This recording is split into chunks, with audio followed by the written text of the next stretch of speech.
Your best friend just stopped mid-sentence. When you walked into the room, not because you caught them talking about you, not because you did something wrong, but because your presence now does something to the air, something you can't control anymore. And if you've felt this even once, if you've noticed that rooms go quiet when you enter, that people suddenly agree with you when they used to debate you, that your silence makes others uncomfortable, more uncomfortable than your words ever did, then you need to hear this. Because what you're experiencing isn't what you think it is. You're lying awake at 2 a.m. wondering, am I becoming an asshole? You're replaying conversations, searching for the moment you became intimidating, watching yourself in social situations like a scientist, studying a failed experiment, wondering when you lost the ability to just fit in. Here's the thing nobody tells you. The moment you start asking if you're becoming cold is the exact moment you've become dangerous. Last week, someone you respect called you intense. They smiled when they said it, but you saw the hesitation in their eyes. And for the rest of that day, maybe the rest of that week, you've been trying to figure out how to dial it back, how to be less, whatever you've become. You're moderating your opinions in group chats, laughing at jokes that aren't funny, asking questions you already know the answers to, just to seem more collaborative. You're performing a version of yourself that feels like wearing a costume, 3 sizes too small. And the worst part? Nobody's asking you to do this. The prison is entirely in your own head. But what if I told you that everything you think is wrong about you is actually the only thing you've gotten right? What if the distance people feel isn't rejection, it's recognition? What if your mind has crossed a threshold that only 1% of people ever reach, and the discomfort everyone feels around you isn't a warning sign, it's a credential? You aren't becoming cold. You aren't losing your humanity. You're not turning into some emotionless robot. What's actually happening is far more interesting and far more powerful. Your mind has become dense. Not in the way people mean when they call someone stupid. Dense in the way a black hole is dense. Dense in the way a diamond is dense. Compressed, refined, structurally transformed into something that bends reality around it. And here's what nobody warns you about. When your mind reaches a certain level of density, you don't just think differently. You literally alter the psychological space around you. You create gravity. And gravity doesn't ask permission. Most of what you call connection was really just collision. It was the comfort of having someone validate your complaints about work, about relationships, about how hard life is. It was the warmth of mutual weakness, 2 people propping each other up. Not because they're strong, but because they're both afraid of standing alone. Think about your friendships from 5 years ago. How many of those conversations were actually meaningful? How many involved real questions, real curiosity, real depth? Or were they just maintenance, status updates, gossip, reactions to whatever was trending? A constant exchange of surface-level observations. That felt like intimacy, but was really just distraction. You were keeping yourself small, just to fit into rooms that were too crowded with noise. You were performing a version of yourself that could exist in those spaces without causing disruption. And for a while, that felt like belonging. But then something changed. Maybe you read a book that actually challenged you. Maybe you started asking questions that didn't have easy answers. Maybe you stopped accepting the narratives everyone else was repeating and started thinking for yourself. And slowly, quietly, without even realizing it, you outgrew the room. When you started building your mind, reading harder books, thinking deeper thoughts, questioning your own beliefs instead of just defending them, you didn't just gain knowledge, you gained density. Your thoughts became more compressed, more refined, more structurally sound. And dense objects don't float. They sink. They create gravity. They pull things toward them or push things away. This is why shallow conversations now feel physically exhausting. It's not that you're too good for them. It's that your mind is operating at a different frequency now. It's like trying to have a deep-sea creature survive in a puddle. The environment can't support what you've become. You'll notice this most clearly in group settings. Everyone's laughing at something that feels hollow. Everyone's engaged in a debate about something that doesn't matter. And you're sitting there. Still, not because you're judging them, but because you genuinely can't find the entry point anymore. The conversation feels like it's happening in a language you used to speak, but have somehow forgotten. Think of a tree. A young sapling bends in every breeze. It sways. It moves with the wind. It looks alive. responsive, friendly. People walk past it and think, what a beautiful, vibrant tree. It seems to dance with life itself. But as the tree grows, its trunk thickens. Its roots dig deeper into the earth, spreading underground in ways no one can see. The bark hardens, layer upon layer of protection building over years of exposure. And one day, the wind that used to make it dance can't move it at all. To the other saplings, the tree looks rigid, dead, scary. They whisper to each other, "Remember when that tree used to be fun? Remember when it used to move with us?" But the tree isn't dying. It's anchored. It has traded flexibility for unshakable strength. And that strength is what allows it to reach heights. Heights the saplings will never see. The saplings will live their entire lives bending, swaying, reacting to every gust of wind. And they'll call that being alive. But the tree, the real tree, will stand unmoved through storms that would uproot them entirely. And decades later, when the saplings are long gone, the tree will still be there, providing shade, providing shelter, providing something the saplings never could, permanence. Right now, you are living in the gap. The old world of surface-level conversations, of performing enthusiasm for things that don't matter, of pretending you care about celebrity gossip, or office drama, or who said what on social media. It looks like a stage play you can no longer participate in. You watch people get genuinely upset about trivial things, and you feel like an alien. Not because you don't care about anything. You care deeply about real things, but because the scale of what matters has shifted for you. You're thinking about ideas that could change your life, or understanding that could reshape your worldview, or questions that actually lead somewhere. And they're thinking about, what? The latest controversy? The newest trend? The same complaints they had last week?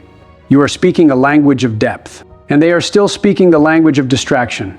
It feels like you are a signal, surrounded by noise. And the noise is starting to notice that you don't blend in anymore.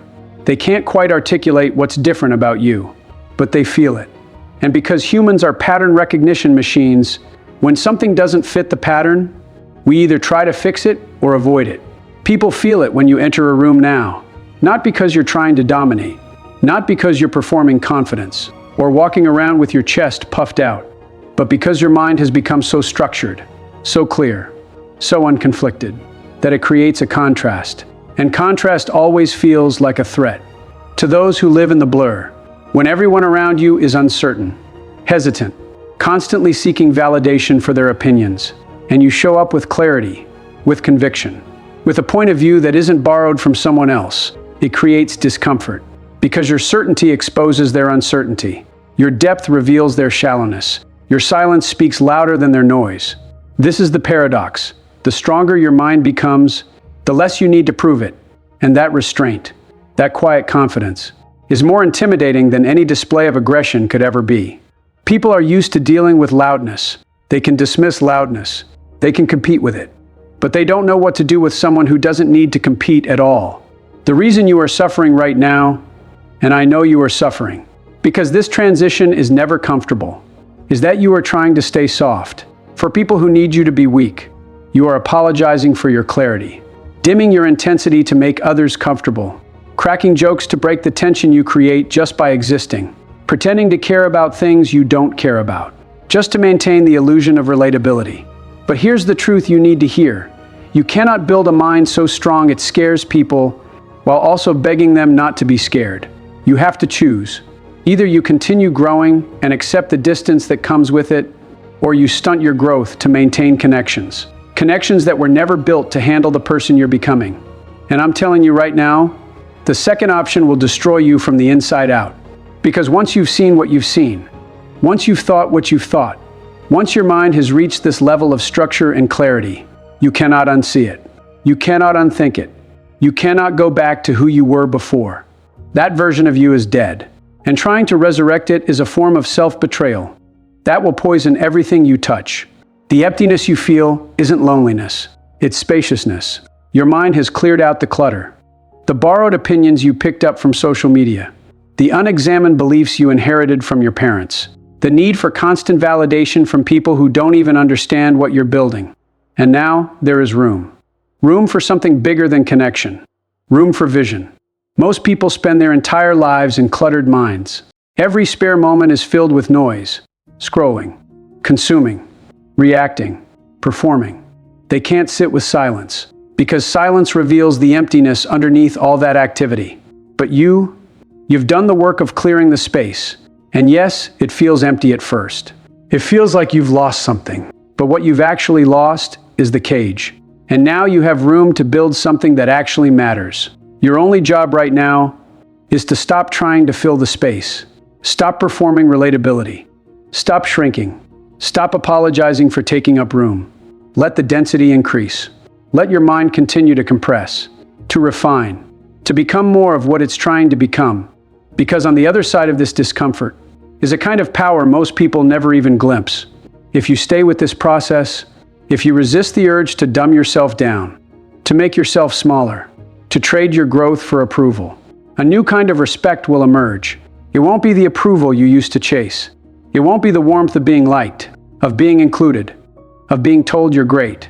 It will be something far more powerful, deference. People will begin to ask you questions. Instead of giving you advice, they will pause before speaking around you, choosing their words more carefully. They will seek your opinion, even when they're afraid of what you might say. Not because you demand it, not because you're arrogant or intimidating in an aggressive way, but because your mind has become a gravitational field. You will become a reference point. When people are confused, they'll think of you. When they need clarity, they'll come to you. When they need someone to cut through the noise and tell them what's real, they'll seek you out. And the respect you'll receive won't be based on how likable you are. It will be based on how reliable your thinking is. This is a different kind of relationship. It's not about being popular. It's about being trusted. And trust, real trust, only comes from demonstrated strength over time. And the few, the rare ones, who can match your density, those will be the only relationships that matter. Not because they complete you, but because they challenge you. Because they've done the same work you have. Because they can meet you at the depth you operate at, without getting exhausted or overwhelmed. When you find these people, you'll know immediately. The conversation will feel different. There won't be small talk. There won't be performance. You'll be able to skip past all the social rituals and get straight to what matters.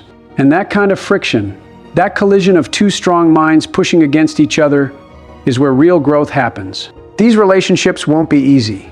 They won't be comfortable, but they will be real, in a way nothing else has been. And you'll realize that you'd rather have 2 or 3 connections like this than 100 shallow friendships that require you to pretend. However, there is a specific danger. That happens right after your mind reaches this level of strength. It is the danger of intellectual tyranny, of mistaking density for superiority, of becoming so attached to your own clarity that you stop listening, stop questioning, stop growing. Because here's what happens to most people at this stage. They become rigid. They mistake their current level of understanding for ultimate truth. They stop being students and become preachers. They stop exploring and start defending. And ironically, this is when they stop growing entirely.